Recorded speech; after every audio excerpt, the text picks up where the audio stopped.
नवरात्री आली की बायका 9 रंगाच्या साड्या नेसतात, पण का पुराणात असं काही लिहिलेलं नाहीये. मग ट्रेंड हा आला कुठे? सुमारे 23,000 वर्षापूर्वी. ओ खरं बोला. सॉरी, फक्त 23 वर्षापूर्वी हा ट्रेंड सुरू झालाय.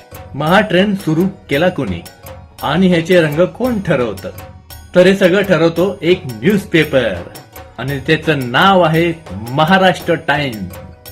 आणि सगळ्या बायका या ट्रेंडच्या फुल फॅन आहेत. महाराष्ट्र टाइमने 2003 मध्ये 9 दिवस 9 रंगाचे कपडे घालायचे असा ट्रेंड सुरू केला. विषय सोपा आहे.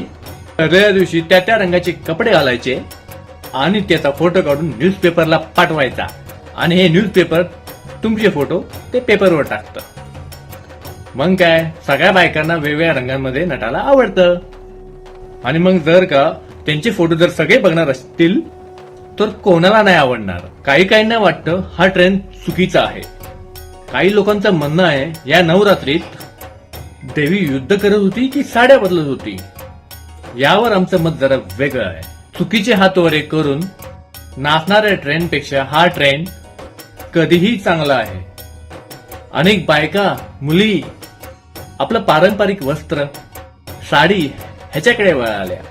त्यामुळे असे ट्रेंड सेट होत असतील ते आपल्या संस्कृतीला. तर थँक्यू महाराष्ट्र टाइम.